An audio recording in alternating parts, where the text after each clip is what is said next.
this is Amy Smith with Eastern Sierra Now. I was in the office today. We're doing some construction here with High Point Solar, and I was just thinking to myself, you know what I could go for? A beer. Lo and behold, Jesse has set us up here because we've got the champion of beers with us today. Literally the champion. And Rocky, it is so good to see you. Thank you so much. Actually, it's Sam, and he couldn't be here, but you got second best. So. Well, that's debatable, but I'm happy that you're here with us today. And when I say champion of beers, I really mean that, because you are with the Mountain Rambler Brewery, and you have just come away with some really prestigious awards for 2 of your beers. Yes, we did, and it's a huge honor. We're just so excited at the brewery. We took 2nd and 3rd place this year in the World Beer Cup, and it's something that we've just got one 3rd place award a couple years ago, and we came really close. And to get to this year was just beyond us. So we're so excited. That's incredible. Tell me a little bit more about the competition itself. How do you become entered into the competition, and how many people are you competing against? So generally speaking, on an average year, there's about 10,000 beer entries. This year there was 9,300, I believe, or 600, 9,600 beers entered. Oh my goodness. From, just beers from all over the world. There was 110 different categories, so about 330 opportunities to win, and so it's the most kind of prestigious beer award internationally. It must be. That is such a high level of competition. So of the 9,300 entries, you've won a 2nd and a 3rd place. Correct. That is incredible. Yes. Yeah. And as you said, there are brewers from all around the world in this competition. Correct. And we're over 2,000 breweries this year. Amazing. Just amazing. Do you know how many of them were from the United States? Entered total? That's a really good question. I know there were 50 50 countries entered into this competition this year. So, I mean, out of the 330, I'm not sure how many of those were U.S., but I'd guess it was the majority was the U.S. Just because we have so much great beer here. So a lot of the competition comes from our home court. Yeah, excellent. And where was the competition held this year? This year it was in Vegas. Oh, fun! Mm-hmm. Yeah, it was fun. It was really fun to walk around and see so many people who had never been to Vegas before, because Vegas is just so wild. It is. It is. I blow anybody's mind. It will. And I was there recently, and I saw the Sphere, and I couldn't believe it. It was just right out of the middle of nowhere, and to see the graphics rolling by, it was incredible. So that, at a minimum, if you've never been to Vegas before, is pretty impressive. It's pretty impressive, yes. Okay. And during the competition or the beer festival, there was a fish playing, so it was a nice mix. Yeah, and Fish was actually at the Sphere. Yes. Yeah. Oh, did you get to see any of the show? I didn't personally, but I have some friends that went and met someone randomly who helped build it, so I got to ask and pick his brain about just kind of the engineering details about it, which was really fun. Well, you were a little bit busy, so you couldn't get to the concert, but you were winning the awards. What was it like to actually be awarded for 2 of your beers? Oh man, it was wild. I mean, you're sitting in a giant, like the biggest room I've ever been in, with thousands of people, and there's just a constant flow of traffic going on stage for people to win the awards, and there's all these screens, because you can't, see the stage and hear everything. So it's just listed on there what's happening, and you're just kind of watching the screen and going, they're moving through each category. You don't know the order that they're pulling from, and so we were all sitting there. It was with Sam, the head brewer, and Joe, my boss, the one who owns Mountain Rambler, and we're just sitting there waiting, and we just see our name pop up, and we go wild, we go crazy. Wow. It's a big celebration, and so we walk through the audience, thank you. We get up on stage, and then they give you this plaque, and they take your picture, and then you move off stage to go through the process of kind of taking the photos and then getting back to your seat. So it's kind of a really big circle, and so we did the really big circle and said hi to everybody, and everyone's congratulating you, and then we go and sit down, and we're all stoked about life, and then they call us again. That's what I was at the second time. That's great. The second time. It's just Yeah, it was a really fun experience. Oh, that's amazing. That is amazing. And you entered 3 beers, you had said, yes. And 2 of those beers came away with awards. 2 of them won. Do you want to try them? I happen to bring some over. That's what I've been waiting for all day. I would love to have some beer with you. Tell me a little bit about the first award that you won. Sure. And tell me about the beer and why it won in that category. And was it in a category or is it just... Yes. Okay, yes, tell me a little bit more about that. So we entered two of these categories that won. So the Peaklet Porter, we entered it in the robust porter category. Oh, wow. Yeah. 6.2%. Oh, see, that's my kind of beer. Now we're talking. That's great. Yeah, and this one's really well balanced. It's got just a nice flavor to it. It's not too sweet. It's not too in your face. It's just a really nice balanced porter, in my opinion. It's great. Yeah. And a porter is a darker beer. Correct. Is it the darkest beer? No. No, it's not? It's not. No? No.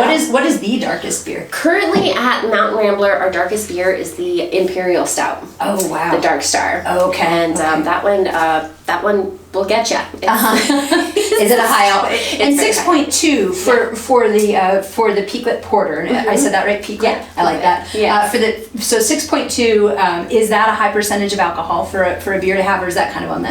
I'd say that's kind of closer to average. I'd say like 5 to 6 is like your kind of a nice in between, like a medium. Great. Yeah, medium scale. If you're having like a session beer or something lighter, I'd mark it more at like 4%, something like that. Once you get past 7%, then I'd consider it a stronger. That's a stronger beer. alcohol content. Yeah. When you are, and this might be trade secret, maybe you can't share this with me, but when you are determining the recipe for that beer, what things are you taking into consideration for the porter? So we have our base kind of recipe that's kind of been designed and modified and like chemically tested for just kind of the right balance ratio, so we know how much salts to add, we know how that interferes with the water that we're using, and then it's just kind of a fun like building game. It's what grains do we have on hand and how close can we come to the original recipe. Sometimes we have to substitute a bag of this, a bag of that for something else, so it's always a little bit of a work in progress. It's so fun. And then as you're doing that and you're determining this recipe, are you meticulously noting what you've put into each batch so that you can duplicate it if it's the batch that you want? Yes, and it's interesting, kind of the scale of the beer is kind of changes. So, I started off as a home brewer as my background. Oh, I didn't know that. Yeah, I was a home brewer for the last 4 years. And you can't just take a basic like 5-gallon or 1-gallon recipe and then scale it up to 500 gallons. It just doesn't translate the same. I see. And I was going to ask that when you start with a new batch, how many is it? How much are you brewing? Right. So so for this Peaklet Porter recipe, we have the recipe calculated for like a smaller batch size. Normally we start off with about, it's like 17 barrels, and each one barrel is like about 13 gallons. So, yeah. Puts it into scale for me. Yeah. And I see the big, they're called vats. I see the big vats at the brewery. Those are massive. They're massive. Do you build up to that scale then after you've kind of fine-tuned the taste that you want? So we're brewing at that scale. Wow. Yeah. Oh, wow. Okay. Pretty much per batch. Well, I guess the ones that you see right when you enter and open the door, that's the biggest. Yes. So if you walk in the back sometime, you'll see that the ones that we use are about 3/4 of that size. So each one is still around like 500 gallons more or less. So it's a lot of beer. That's amazing. Let's taste that one. And then I have questions for you about the other, but I want to taste this one. What was it, as you're opening it, I'll keep talking to you. Sure. What was it about this beer when you tasted it, when you realized this is the recipe, this is what I want to move forward with? Well, so this one has been a work in progress. Yeah. And we actually entered these beers a couple years ago as well, and you get tasting notes back. Sorry about all the head. I just don't want to spill on the floor. We can clean the floor. Sorry about that. It's all good. So we had got tasting notes back, and we came so close. So as part of the beer tasting competition kind of ritual. It goes through 3 different rounds of judgment. So if you make it to past the first round, then you move to the second round, and then you move to the third round, and then it gets considered for the final, winning. So through each stage, it tells you if you made it to the first stage or the second stage or the third stage, and they give you tasting notes on what you could do better or why you didn't win, and so you can improve on your recipe, which is pretty cool. So you took tasting notes from a previous competition and then incorporated them back into the Peaklet Porter. Yeah, so I didn't do that personally. Sam and Joe did, but yeah, that was kind of the process that it went through to kind of perfect it and get it to where it is now. And this is brewed in Bishop. Correct. Yeah, this is brewed in Bishop. Cheers.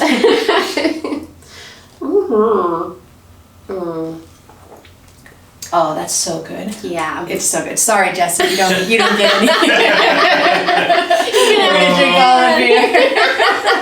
Oh, we get there you go.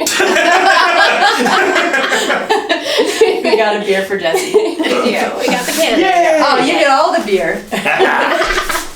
This is so incredibly smooth. Yes. Was that part of what pushed you into this is the second place finisher out of the entire competition for porters. For the robust porter. Yes. It is so incredibly smooth. Yes. Is that something you think that propelled you into that position? Yes, I think this is a really well balanced. It's got a nice mouthfeel. It's got like a chocolatey kind of flavor to it, but not overbearing, so we're not in the chocolate stout category, it's got kind of that burnt flavor to it, the roasted malts and stuff. So it's like, I love espresso. Yes. It's like the perfect espresso. Yes. Would that be an okay way to compare it? Absolutely. It's funny you say that, because we actually do a sheeplet porter where we take this exact same beer and we divide it in half, the whole batch, and we infuse it with a black sheep coffee. And it becomes our sheeplet porter. Oh, wow. I like that. Yeah. And it has a caffeine content to it then too. Sure does. Oh, so you have beer for your morning breakfast. Absolutely. Yeah. This is really, really good. What else am I tasting in here when I taste? What else are the judges looking for when they're judging a beer like this? Ooh, that's a really good question. I would have to look at just the notes from this year and see how they marked it. Yeah. You'll have to share that with us. Sounds great. Yeah. Come on by the brewery and ask me again. Oh, I would love to. And you know what else I would love to see is where everything is brewed and everything is made. If we could come in and take a look, we could share that with our audience as well. Oh, absolutely. For me, I really enjoy this type of beer, and to know how it becomes this would be fascinating. Absolutely. So, yeah. Good job. Sounds great. All right. We'll be a little, just keep drinking it until, then we'll get to the next. Okay, that sounds good. Finish it up. This is a very good beer, by the way. I wanted to go, We should turn the camera back and get you drinking your beer. It's delicious. It's really, really good.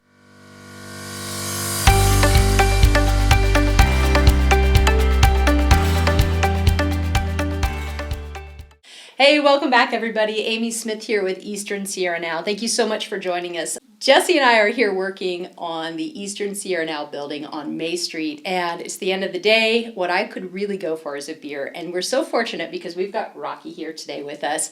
We are drinking beer from the Mountain Rambler Brewery. We've just had our first beer, so if you can hear that in my voice, I apologize. You are the champion now of brewing, and we've got a second beer to try. Yes. And before I'm unable to speak, we should hear a little bit more about that and what went into winning. This is your third place? Third place, yes. Oh, that's incredible. Yeah, in the World Beer Cup. We're really excited. Mountain Rambler just kind of nailed it this year with the World Beer Cup, and we took third place in the Scottish Ale. So amazing. Yes. Okay, so we've had the porter. Correct. So tell me a little bit about the Scottish Ale, and tell me where that ranks amongst beers. Amongst beers, well, it's definitely not the most entered category, I'll say it that way, Okay. But it's I think we really hit home with this beer and knocked it out of the park with you'll taste how complex this one builds and has different flavors from start to finish. You'll just kind of have a nice experience. This is probably our most popular beer at the Mountain Rambler. Oh, good. People who come and try our beer, this one really stands out. So I'll meet people from all over the place, and they'll be like, "Oh, is that the one with the Scottish ale? Is that the Seven Gables?" Yeah, you know. And so, Scottish ale, in general, I think we had 14 other people entering in that category, but it's not like a really popular one, like a hazy IPA or a coal shirt, you know, like a blonde, you know, blonde is a really popular category that people enter into. So as far as like where it ranks, it's a malty beer. That's what you're going to get with a Scottish ale. It's going to be brown, malty, complex in flavor. It's almost like having like a, you know, when you go to the holidays and you have like your one like slice of whatever your favorite thing is, it's like that decadence. Yes. That's what this beer represents. Now, with that being said, do beers have different sugar contents? And does that mean that this one has a higher sugar content?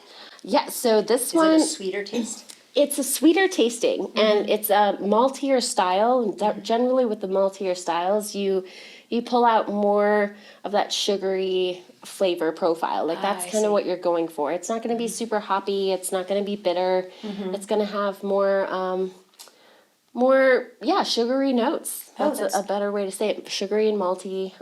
But this one I think is really, really nicely tamed. It doesn't taste sweet, like overly sweet. You know that like, oh yes, that's a sweet beer. It's not candy. It's still beer. It's still beer. Okay. Yeah, definitely still beer.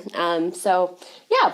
With that said, shall we? Oh yes. Let's taste this one as well. Okay. And the porter is my new favorite, I think. So now let's see if we can rival it with this one. Well, that's the interesting thing about beer is you really never know until you try it. Like not all IPAs are created equal. Not all porters are created equal. And if you've never had a Scottish ale before, this is a damn good one to start with. And I have never had one before, so this will be my first Oh, experience my with gosh. this. And I like beer, so I've tried a lot of different types of beers, but not this one. So. Well, I will try to do a better job of pouring this one. The last one was perfect. That's right. Okay. And a question for you as well. I've seen people at the brewery have kind of a flight of beers. Absolutely. How many Yes. beers are included in that flight? So you can have 4 to 7, I believe. No, 4 to 6. Yeah, 4 to 6 beers in a flight. And I recommend trying like light to dark. Generally speaking, maybe leave the IPAs towards the end. Okay. Because with the IPAs, they tend to just kind of take over your flavor profile. You know, in your mouth. If you try an IPA and then you go to try a Kolsch or something lighter, it's going to taste like an IPA. Yeah. So you start with the lighter beers and then you move up. Absolutely. Yeah. So should we give Jessie the extra beer on this one? I was going to say, we can't Jessie. leave our camera. There's for Jessie. Right. Cheers. Cheers. All right. Cheers. Thank you. Yeah, a hard day's work. It was today. It's fitting. Ooh. That one's good too. Oh wow, yeah, that's very different. It's very different from the porter. Yep. It's lighter. And if I say something incorrectly, because I'm just kind of talking off the cuff at this point, but it's a little bit lighter. Yeah. And it is sweeter, but it's not sweet. Correct. And it's just a nice, clean, beautiful taste. It's very nice. Yeah. Oh, I like this. Indeed. Yeah. This one surprises a lot of people because they'll look at the color and they'll say, I don't want any, dark things. But if you like a brown ale, if you like a red ale, like if you like the maltier styles of beer, you'll really appreciate this one. It is a lot lighter than what the color would make you think it's going to taste. Exactly. And if you were to close your eyes, I would picture that a lot lighter. That's delicious. That is an interesting way to taste. I kind of wonder what it would be like to be a beer judge or a beer taster if you had to close your eyes and try a beer. It should be a blind test, I think. That would be really interesting. It would be, yeah. I think they do that for wine. I wonder if they do that for beer. We'll have to find out about that. I'm gonna have to ask. Yeah. No, this is absolutely delicious. Very, very good. Yeah, this has become one of my new favorites. Cheers. Jessie agrees. Indeed. Yes. Good. Good job. Yeah. Yep. Yeah. Very, very good job. I had my family visiting this past month because I've been getting my new business up and off the ground, and they've been coming to help me out. It's Root Down Community Hub, if anyone wants to know. But they came into the brewery to do some flights, and normally they're not beer drinkers; they're tequila drinkers or Wow. margarita people and light beers. My dad always wants a Heineken, you know, and my uncle's like, "Just give me a Bud Light, I'm good." Yeah. Like, but just try these, and they came in and tried all our beers that I wanted to, and they all across the board loved this one. This So, is very good. yeah. Yeah, this is delicious. What were you thinking about when you were creating? See, I'm already. Yeah. I'm just gonna start that right over. Yeah. What were you thinking of when you created this recipe? So I can't take credit for this one. This isn't my recipe. This was designed before my time at the Mountain Rambler. So it's been around for a while. It has, yeah. It's been a recipe in perfection. I'll just say it that way. Yeah. How often do you think the recipes change? I would for this say- one, maybe. I would say the recipe, like the majority of it stays the same. There's always different variables that you're not quite expecting, to happen on brew day. So they say that there's just a luck to beer brewing. There would have to be because you go to Vaughn's and you pick up or wherever you get your produce from. You pick Sure. up lettuce one day and then you pick it up another day, and there's a different taste. There's a different quality. Yeah. Ingredients taste different throughout the year. So do you find that in beer brewing as well? It's a little bit more consistent, but yes, there's definitely a variability to certain types of ingredients like yeast and hops. Like yeast is a live thing, and Yes. you can't always guarantee there's going to be as many live cells in this batch versus this one. So we go through different rounds of harvesting the yeast, and that changes. And then with hops, the growing season's different, and you can taste or you can smell and taste the difference between wow. an early season hop versus a late season hop. And those pellets that you get, or if you're doing fresh cone, we don't do fresh cone at the brewery, it's just a lot of waste. But What is fresh cone? What does that mean? a fresh cone hop is like have you ever seen a hop before? I have. Yeah. Okay, so it's like that green bud. Oh, okay. Okay. That if you just dry that out and you don't do any processing to it, that you can use. It's called fresh cone hop beer, and so you throw that into the beer, but it absorbs a lot and doesn't give you a lot of the flavor, like the oil compound that you're kind of after for a hop profile. So often breweries will use pellets. Oh, okay. And I've seen the pellets as well. Yeah, so they go through this whole process to get them smashed down into pellet form, and each one has their own just different flavor profile, and so that adds to the beer, and you can't guarantee crop to crop that that's going to be the same. So there's different variables. The grains are a little bit more consistent, although again you're doing grain, growing, anything can happen to a crop. How long does it take from the time that you begin to brew the beer to the time where you can drink the beer? So generally speaking, for most styles, it's anywhere from like 2 weeks to a month. And what about this one? So this one is, I'd say, about more on the 3-week spectrum. Yeah, it's kind of like an active process. So you got to wait until the bubbling stops from the fermentation process and the yeast start to die down.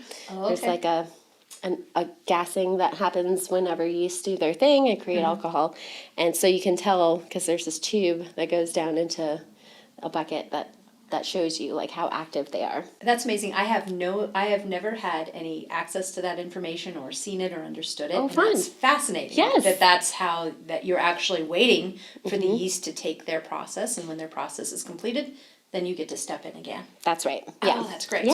So brewing beer, you're actually working with a living organism. And Yes. it's an art. There's chemistry, but there's art, there's taste, there's all of those things that brings you to this creation. Absolutely. And it's delicious. And it's no wonder that Yeah. this won third place Yeah.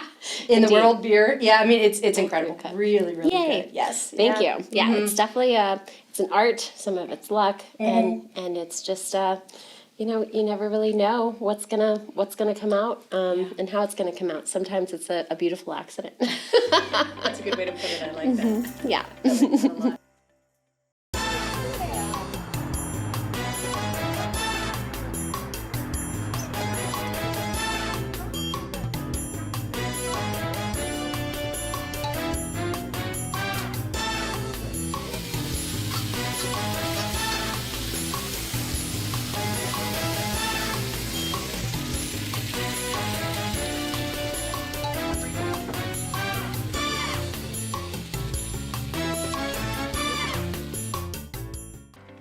welcome back, everybody. This is Amy Smith with Eastern Sierra Now. I'm so happy to be here today. I do have to warn you, I am 2 beers in, and we're having such a good conversation with Rocky from the Mountain Rambler Brewery. See?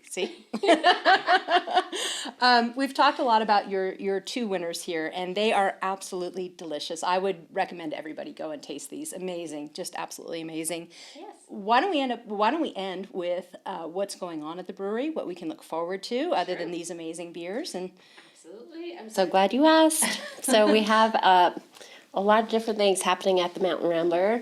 This month we have the Rambling Peaks Festival on May 11th. Yep. Come on out. It's an all-day festival. Tickets are required, so I recommend just either going early, getting your ticket, or just purchasing it online. There's going to be live music all day. There's all the local vendors available throughout the day. There'll be food trucks. There'll be beer, obviously. great.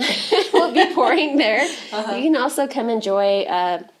Come and enjoy. I'm 2 beers into. That's what I said. Come and enjoy the patio if you can't stay all day, but you want to pop in and enjoy some music. That It's section such a nice space. is a free way to see the show.